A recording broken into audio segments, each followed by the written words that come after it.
Hello, hello.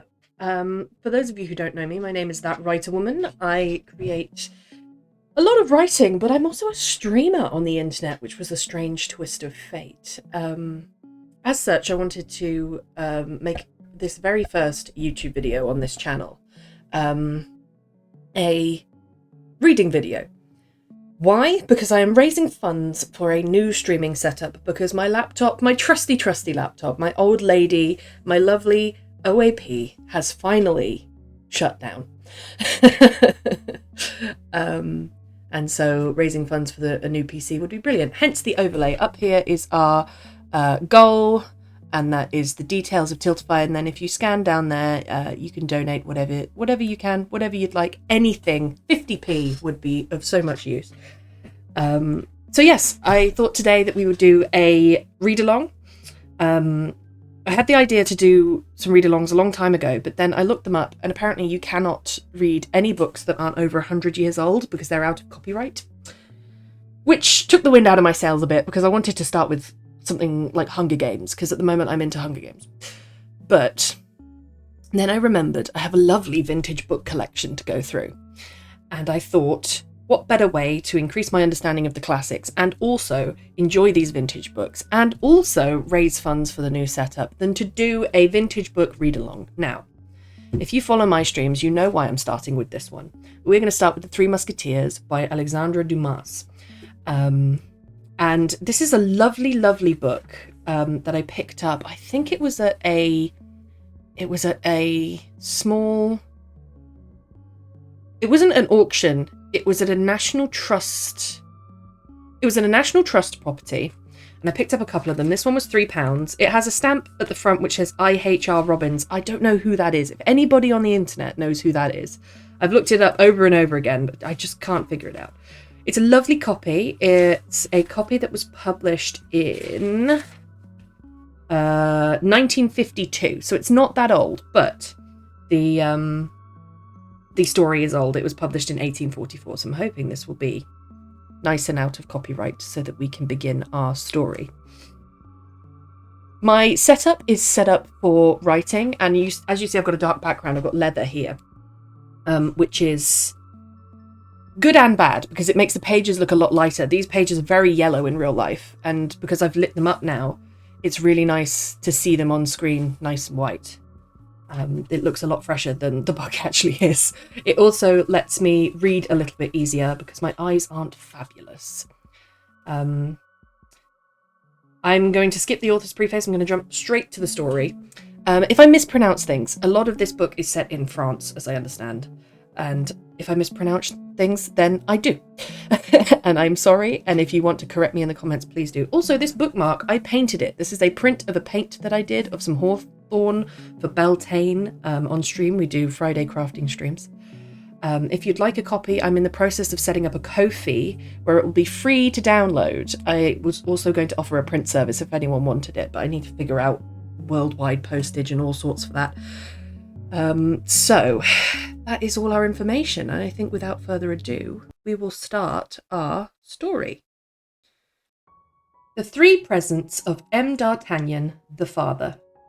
On the first Monday of the month of April, 1625, the small town of Meung, the birthplace of the author of The Romance of the Rose, appeared to be in a state of revolution, as complete as if the Huguenots were to come and make a second siege of La Rochelle. Many of the townsmen, observing the flight along the high street of women who left their children to squall at the doorsteps, hastened to don their armour, and fortifying their courage, which was inclined to fail, with a musket or partisan, proceeded towards the inn of the Jolly Miller, to which a vast and accumulating mob was hastening with intense curiosity. At that period alarms were frequent, and few days passed without some bourg or other registering in its archives an event of this description. There were the nobles who made war on each other. There was the king who made war on the cardinal. There was the Spaniard who made war on the king. Then, besides these wars, concealed or overt, secret or public, there were bandits, mendicants, Huguenots, wolves, and lackeys who made war on the whole world. The townsmen always armed themselves against these bandits, the wolves and the lackeys, frequently against the nobles and the Huguenots, sometimes against the king. but never against the cardinal or the Spaniard. From this custom, therefore, it arose that on the aforesaid first Monday of the month of April, 1625, the burghers, hearing the noise, and seeing neither the yellow and red flag nor the livery of the Duke of Richelieu, rushed towards the inn of the Jolly Miller. Having reached it, every one could see and understand the cause of this alarm. A young man. But let us trace his portrait with one stroke of the pen. Fancy to yourself Don Quixote at 18, Don Quixote peeled without his coat of mail or greaves, Don Quixote clothed in a wooden doublet, whose blue colour was changed to an undyable shade, a shade between the lees of wine and a cerulean blue. The countenance long and brown, the cheekbones high, denoting acuteness, the muscles of the jaw enormously developed, an infallible mark by which the Gascon may be recognised, even without the cap.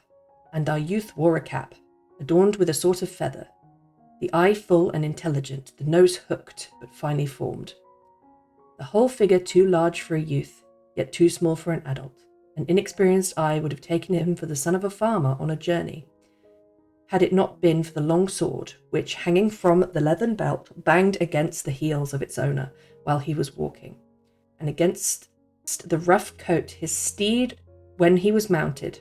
For our youth had a steed, and this steed was at the same time so remarkable as to attract observation. It was a Buenese Sheltie, of about 12 or 14 years of age, yellow as an orange, without having any hair on its tail, but an abundance of galls on its legs, and which, while carrying its head lower than its knees, making the application of a martingale necessary, yet managed gallantly its 8 leagues a day.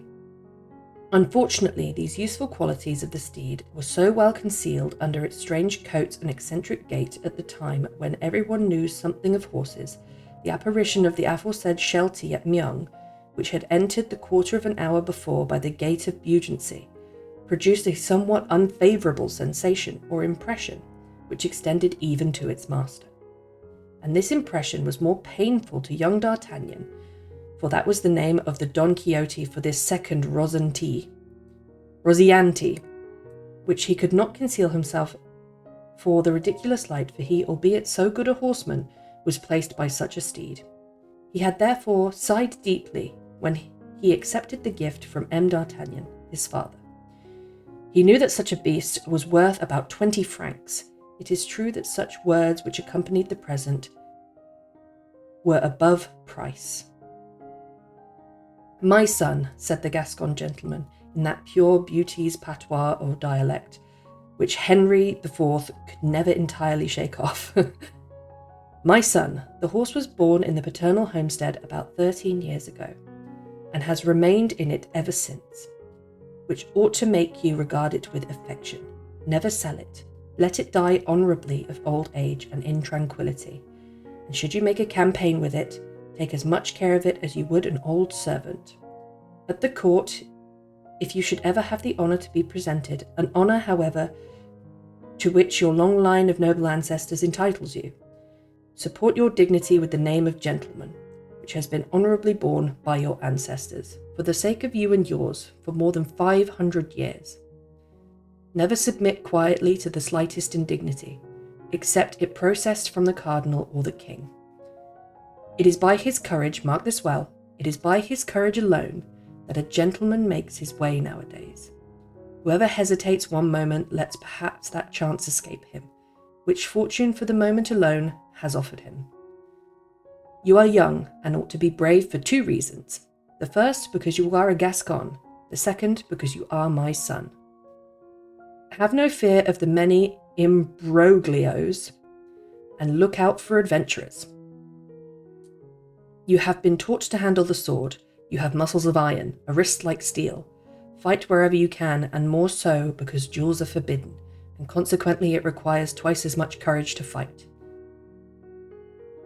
I have to give you but 15 crowns, my son, beside the horse, and the advice which you have heard, your mother will add them to the recipe for a certain balsam, which she received from a Bohemian woman, and which has the miraculous power of curing every wound which has fallen short of the heart. Take advantage of all, and live long and happily. I have only one word more to add, and it is the offer of an example, not my own, for I have never been at court. I have only served in the religious wars as volunteer. I wish to speak of you of M. de Treville, once my neighbour, who has had the honour of playing whilst a boy with our king, Louis XIII, whom God preserve. Sometimes their play turned into battles, and these battles the king did not always conquer, yet his conquest of M. de Treville imbued him with a great deal of esteem and friendship for him. Afterwards, M. de Treville fought other battles. Indeed, merely during his journey to Paris he fought 5 times. From the death of the late monarch to the majority of the young king he has fought 7 times, without reckoning campaign and sieges, and since the majority till now perhaps 100 times. Yet in spite of edicts, ordinances, and writs, behold him now captain of the Musketeers, that is, chief of a legion of Caesars, upon whom the king mainly depends, and who are feared by the cardinal, who, as everyone knows, is not easily alarmed. Moreover, M. de Treville gains 10,000 crowns a year, and therefore is a man of consequence. He began the world as you do. Go to him with this letter, and let your conduct be regulated by him, that you may meet with the same results. Hereupon M. de D'Artagnan, the father, girded his own sword upon his son, tenderly kissed him on either cheek, and gave him his blessing. Leaving the paternal chamber, the young man found his mother just waiting with the famous recipe from which the advice he had just received it seemed very probable that he would require to use pretty often.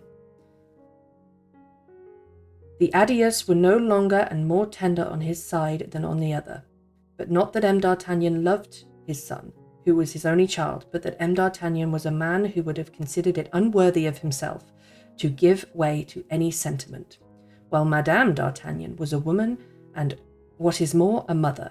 She wept much, and to the credit of M. d'Artagnan the younger, we may as well say that whatever efforts he made to remain firm, as he became the future musketeer, nature gained that day, and he shed many tears, some of which he took great difficulty in concealing. Our youth took his way the same day, furnished with the 3 paternal gifts, which were, as we have said, the 15 crowns, the steed, and the letter to M. de Treville. As may be well imagined, the advice was thrown into the bargain. With such a vade mecum, D'Artagnan found himself morally and physically the counterpart of the hero of the Cervantes, to whom he was so happily compared. When our duty as historian obliged us to draw his portrait, Don Quixote took his windmills for giants and sheep for armies. D'Artagnan considered every smile an insult, and even took a provocation. Therefore his fist was doubled from Tarbes to Meung, and from one cause or another his hand was on the pommel of his sword 10 times a day. However, the fist did not descend upon any jaw, nor did the sword leave its scabbard. It was not that the unlucky yellow sheltie did not excite many a smile in the countenances of passers-by, but as beside the yellow sheltie clashed a sword of respectable length, and above the sword glistened the eye, rather stern than fierce. The wayfarers repressed their mirth, or their mirth surpassed their prudence, and they took care to only laugh on one side of their faces, like the ancient masks. D'Artagnan therefore remained dignified and uninterrupted in his susceptibility, even to the fatal town of Meung. But there, when he dismounted at the door of the Jolly Miller, without any one, either landlord, waiter, or hostler, coming to hold the stirrup of his horse, D'Artagnan perceived at the open window of a room on the ground floor a gentleman of distinguished air and handsome figure, although with a countenance slightly grim, conversing with the 2 persons who appeared to listen to him with deference. D'Artagnan naturally thought, according to his usual custom, they were talking about him, and listened accordingly. This time, however, he was partially correct. He was not the subject of conversation, but his horse was. The gentleman appeared to be enumerating to his hearers all his qualities, and since I have said his hearers appeared to pay him great deference, they every moment laughed heartily.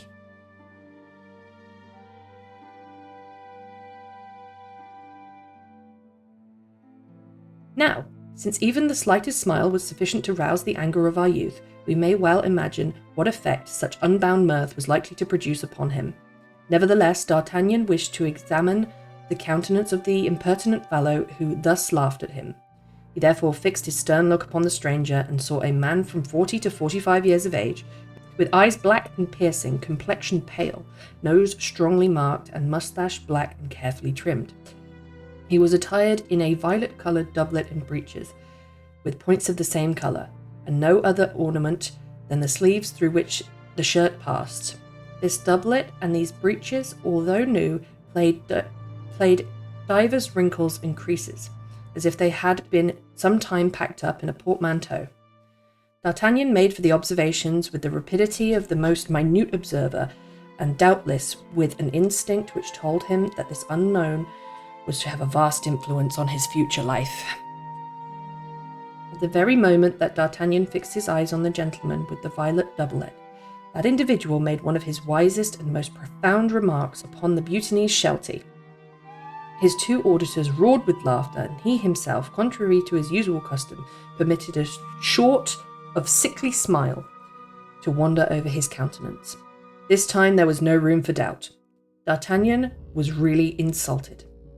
Being convinced of this, he pulled his cap over his eyes, and trying to imitate the courtly airs with which he had seen among some of the Gascon nobility in their provisional visits, he placed one hand on the guard of his sword and the other on his hip. Unfortunately, the nearer he advanced, the more angry he grew, so that instead of the high and dignified language which he had prepared as the prelude to his challenge, he found nothing at the tip of his tongue but a rough personality, which he accompanied with a furious gesture. "Hollo, sir!" he cried. "You, sir, who hide yourself behind the shutter. Yes, you! Tell me what you are laughing at, and we will laugh together." The gentleman slowly turned his eyes from the steed to his rider, as if required some time to comprehend that these strange reproaches were addressed to himself. Then he could no longer doubt it. He slightly knit his brows, and after a pretty long pause, with an accent of irony and insolence impossible to describe, answered D'Artagnan. "I am not speaking to you, sir." "But I am speaking to you," cried the young man, aspirated by the mixture of insolence and good manners in this polite contempt. The unknown regarded him yet a moment with a slight smile, then leaving the window, slowly sauntered out of the inn and stationed himself opposite the horse, at 2 paces from D'Artagnan. His calm face and jeering aspect redoubled the mirth of his companions, who still remained at the window. D'Artagnan, seeing him come out, drew his sword a foot out of its scabbard. "This horse decidedly is, or rather has been, a buttercup," continued the unknown, pursuing his remarks and addressing the auditors at the window, without appearing to notice the aspiration of D'Artagnan, who nevertheless swelled and strutted between them. "It is of a colour," he continued, "well known in botany, but as yet very rare amongst horses." "A man may laugh at a horse, but who would not dare to laugh at his master?" cried the disciple of Tréville with fury. "I do not often laugh, sir," answered the unknown, "as you may discover by the presentation of my countenance. But yet I mean to preserve the right of laughing when I please." "And I," roared D'Artagnan, "do not permit anyone to laugh when I do not please." "Really, sir," continued the unknown, more quietly than ever, "well, this is sound sense." And turning on his heel, he essayed to re-enter the inn by the front door, opposite which D'Artagnan, on arriving, had observed a horse already saddled. But D'Artagnan was not the man to let anyone who had had the insolence to mock him thus escape. He therefore drew his sword and pursued him, exclaiming, "Turn, turn, master jester, that I may not strike you behind." "Strike me," said the other, quickly turning around and regarding the youth with as much astonishment as contempt. "Go along with you, my dear boy, you are mad." Then, in a low voice, as if he was speaking to himself, he added, "It is annoying. What a prize for his majesty, who is everywhere seeking fire-eaters to recruit for his guards." He had scarcely finished when D'Artagnan made such a furious thrust at him that had he not jumped back briskly, it is probable that the jest would have been his last. Perceiving now, however, that the affair was beyond a joke, the unknown drew his sword, saluted his adversary, and gravely put himself on guard. At the same moment his two auditors, accompanied by the host, fell pell-mell upon D'Artagnan with sticks, shovels, and tongs. This caused such a complete diversion of the attack that whilst D'Artagnan himself turned to face the shower of blows, his opponent put up his sword with the same calm as before, and from an actor became a spectator of the combat, a character which he supported with the same imperturbability, yet all the time muttering, "Plague upon these Gascons! Put him on the orange-coloured horse and let him go!" "Not before I have slain you, coward!" cried D'Artagnan, all the same making his best resistance he could, and not yielding one step to his three opponents, who yet showered the blows upon him. "Yet another Gasconade," murmured the gentleman. "Upon my word, these Gascons are incorrigible. Keep up the dance, since he actually wishes it, and when he is tired he will say that he has had enough." But the stranger did not yet know with what a stubborn personage he had to deal. D'Artagnan was not a man ever to sue for quarter. The contest therefore continued for some moments longer, and until at last, completely worn out, D'Artagnan dropped his sword, which was completely broken in two by a blow from a stick, while the same instant another blow which cut open his forehead stretched him on the ground almost senseless. It was now that the burghers hastened to the scene of the action. Fearing a disturbance, the landlord assisted his servants, carrying the wounded man into the kitchen, where some care was given him. As for the stranger, he returned to the window and viewed the crowd with evident marks of impatience, seeming rather annoyed at their refusal to go away. "Well, how is that madman now?" said he, turning and addressing the host, who came to inquire what state his guest was. "Your Excellency is safe and well?" demanded the host. "Yes, perfectly so, mine host. But I do wish to know what is to become of this youth." "He is better," replied the host, "but he was quite senseless." "Indeed," said the gentleman. But before he quite lost his senses, he rallied all his strength to challenge and defy you," added the landlord. "Well, this young fellow is the very devil himself," said the gentleman. "Oh no, your Excellency, oh no," replied the host with a contemptuous grin. "He is not the devil, for while he was senseless we rummaged his outfit, and his bundle we found but one shirt, and in his pocket we found only 12 crowns, which fact, however, did not prevent his saying, just before he fainted, that had this happened in Paris, you should quickly have repented it. But as it has taken place here, you will not have to repent it until later." "Therefore," coolly observed the stranger, "he doubtless is a prince of the blood in disguise." "I give you this information, sir," said the host, "that you may keep yourself on guard." "And he did not name anyone in his anger?" "Yes," he slapped his pocket, and said, "We shall see what M. de Treville will say to this insult offered by his protégé." "M. de Treville?" said the unknown, becoming more attentive. He slapped his pocket and mentioned the name of M. de Treville. "Let us see, my good host. While this young man was senseless, you did not fail, I am sure, to examine the pocket. What did it contain?" "A letter addressed to M. de Treville, captain of the Musketeers." "Really?" "Just as I have the honour to tell your Excellency," said the host. The latter, who had no great penetration, did not remark on the expression which these words brought down on the countenance of the stranger, who now left the window-sill on which his elbow had rested, and frowned like a man disturbed all of a sudden. "The devil!" he muttered between his teeth. "Could Treville have sent this Gascon? He is very young, but the thrust of a sword is the thrust of a sword, whatever may be the age in him that gives it, and one distrusts this boy less than an oldster. A slight obstacle is sufficient to thwart a project." And the stranger fell into a reverie which lasted some minutes. "Come, mine host," at length he said, "you will not rid me of this madman? I cannot conscientiously kill him, and yet," he added with a menacing air, "he much annoys me." "Where is he?" "In my wife's chamber on the first story, where they are dressing his wounds." "Are his clothes and his bag with him? Has he taken off his doublet?" "On the contrary, they are below the kitchen," said the host. "But since this young madman annoys you, doubtless he causes a disturbance in your inn, which no respectable people can hear. Go to your room and make my bill, and give what orders to my servants." "What, sir, you must be off?" Yes, I ordered you to saddle my horse. Have I not been obeyed? Yes, and your excellency may see your horse standing under the grand entrance quite ready for the road. Very well, then do as I have ordered. Heyday, said the host to himself. Can I be afraid of this young boy? But a commanding look from the stranger cut him short. He humbly bowed and left the apartment. My lady must not see this strange fellow, said the stranger. As he is already late, she must soon pass. I had better mount my horse and go to meet her. I could only just learn the contents of the letter addressed to Treville. And thus muttering, the unknown descended into the kitchen.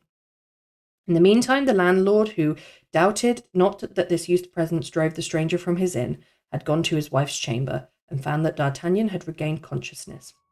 Then, whilst he made him comprehend that the police might severe on him for having attacked a great lord, for according to the host's idea, the stranger could be nothing less than a great lord, he persuaded him, in spite of his weakness, to resume his journey.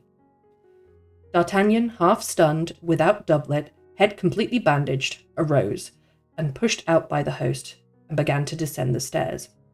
But upon reaching the kitchen,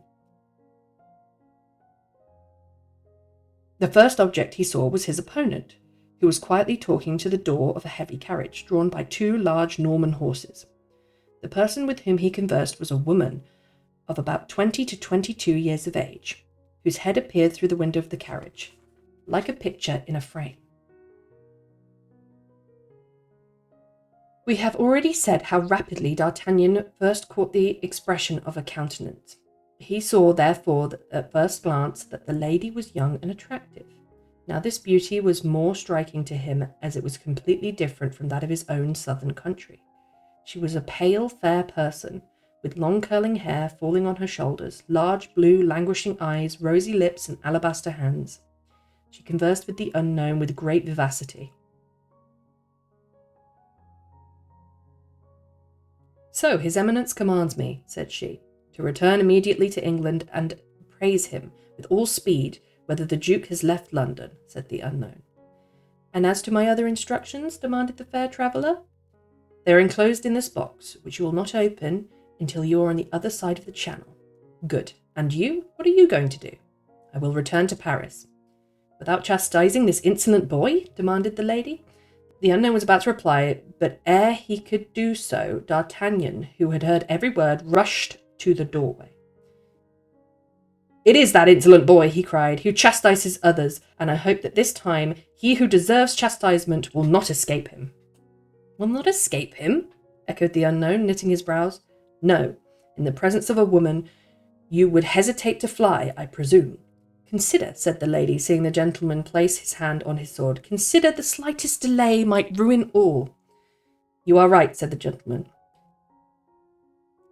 You go your way, and I go mine. And saluting the lady with a bow, he got into the saddle, whilst the coachman whipped his horses.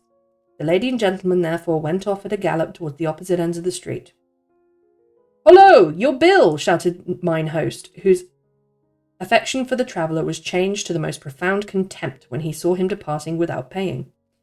Pay, rascal! Cried the traveller as he galloped off to his valet, who threw 3 or 4 pieces of silver at the feet of the landlord and set off at full speed the way his master went.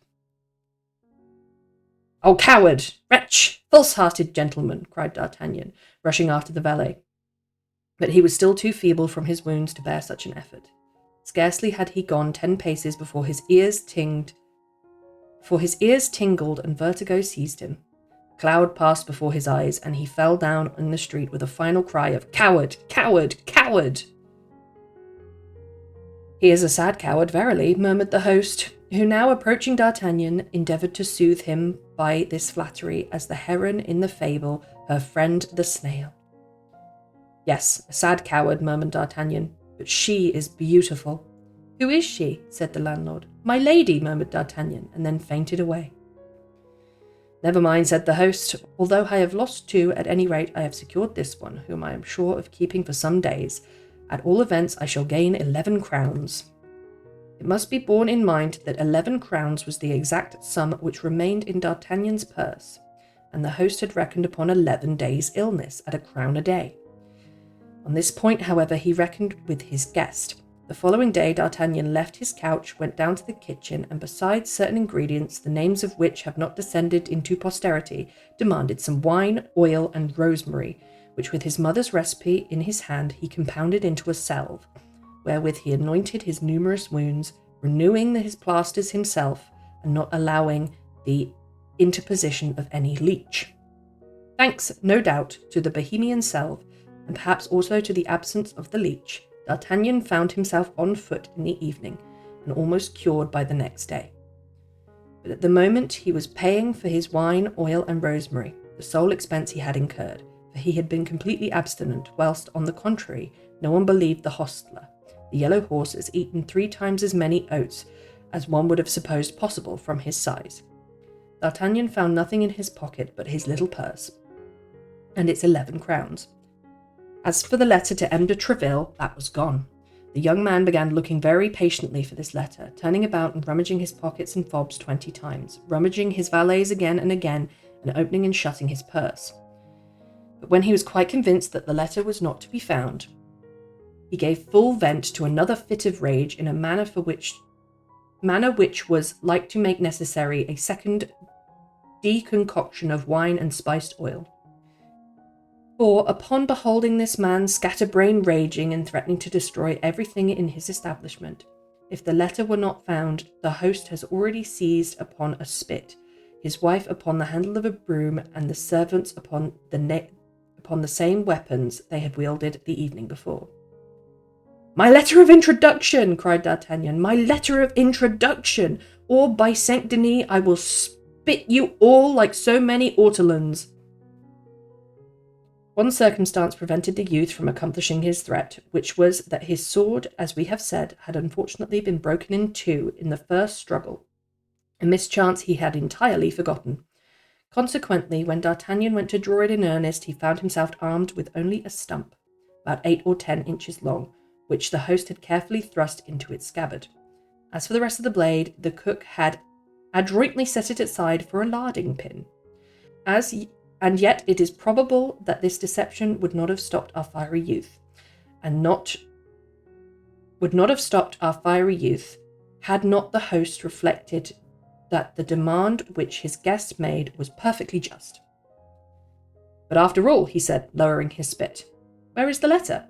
"Yes, where is the letter?" roared D'Artagnan. "And let me tell you that this letter is for M. de Treville, and that it must be found, otherwise M. de Treville will know to have it found. I'll answer for it." The threat completely frightened mine host. Next to the king and the cardinal, M. de Treville was the man whose name was most frequently in the mouths of the military, and indeed of the citizens. There was certainly Father Joseph, but his name was never mentioned except in an undertone, so great was the terror which his grey eminence, as the familiar of the cardinal was called, inspired. Therefore, throwing away his spit and ordering his wife to do the same with her broom handle, and the servants with their weapons, he himself set the example by commencing a diligent search for the letter. "Did this letter contain anything valuable?" he said, after some moments of fruitless search. "I should rather think it did," cried the Gascon, who calculated on the letter to make his way at court. "It contained my fortune." "Were they bills on the Bank of Spain?" demanded the host, which disturbed. "Bills on the private treasury of His Majesty," replied D'Artagnan, who, calculating on entering the king's service through this letter of introduction, thought that he might, without lying, make a somewhat rash reply. "The devil!" exclaimed the host, at wit's end. His native assurance, "The money is nothing. The letter is all I want. I had rather have lost 1,000 pistoles than that." He might well have made it 20,000, but a certain youthful modesty restrained him. A sudden flash of light illuminated the mind of the host, who was uttering maledictions at finding nothing. "This letter is not lost," he cried. "Isn't it?" said D'Artagnan. "No, it has been taken from you." "Taken? By whom?" "By the stranger yesterday. He went into the kitchen where your doublet was lying. He was there for some time, entirely alone, and I will lay a wager that he was the one who stole it from you." "You really think so?" said D'Artagnan, only half convinced, for he knew better than anyone the strictly personal value of this letter, and saw nothing in it to excite cupidity. The fact is that none of the servants or travellers who were there could have gained anything by its theft.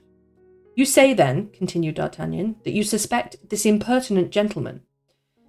I tell you that I am quite certain of it, said the host. When I informed him that your worship was the protégé of M. de Treville, and that you had the letter for the illustrious noble, he appeared much disturbed, demanded where the letter was, and immediately went to the kitchen where your doublet was lying.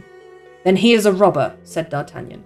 I will complain to M. de Treville, and he will lay my complaint before his majesty.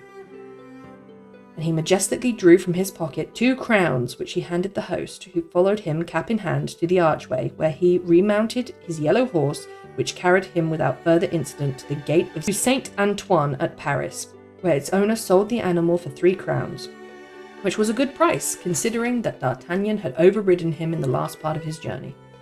The dealer to whom he sold the sheltie for 9 francs did not conceal from the young man that he paid this extortionate sum merely on the account of the originality of his colour. D'Artagnan therefore entered Paris on foot, carrying his small valise under his arm, and proceeded until he found a lodging suitable to his slender resources. This chamber was a sort of garret, situated in the Rue de Fosseuse, near Luxembourg. Having paid the luck penny, he took possession of his lodging and passed the remainder of the day in sewing on his doublet and breeches sundry laces which his mother had secretly taken from a nearly new doublet of the elder M. D'Artagnan. He then repaired the Quai de la Ferrelle to procure a new blade for his sword, after which he returned to the Louvre and learned from which the first musketeer he met where M. de Treville's hotel was situated. He then ascertained to be in the Rue de Vie Colombière, that is, in the very neighbourhood where he had himself taken up his abode, a circumstance which he had constructed into a happy omen at the success of his expedition. These matters disposed of, and satisfied with the manner in which he had behaved at Meung, without remorse for the past, confident in the present, and full of hope for the future, he went to bed and slept the sleep of the brave. This sleep, still that of rustic, lasted till 9 o'clock in the morning, the hour at which he rose to repair to the hotel of the famed M. de Treville, who, according to D'Artagnan's father, was the 3rd personage in the realm. Oh, that is chapter 1. I am so confident that I pronounced many things wrong. I pronounced many things wrong, and I took a lot of time to pause and trip over new words and trip over new things. I have some experience reading out loud, but I would like to get better, especially at voices, because I don't think I do voices very well. I think I read speech in the same voice that I read the rest of the story. These are big pages, so we only read 27 to 40. That's only 13 pages? That's wild. But we only read a few pages, but it took a long time to read them because it is so wordy.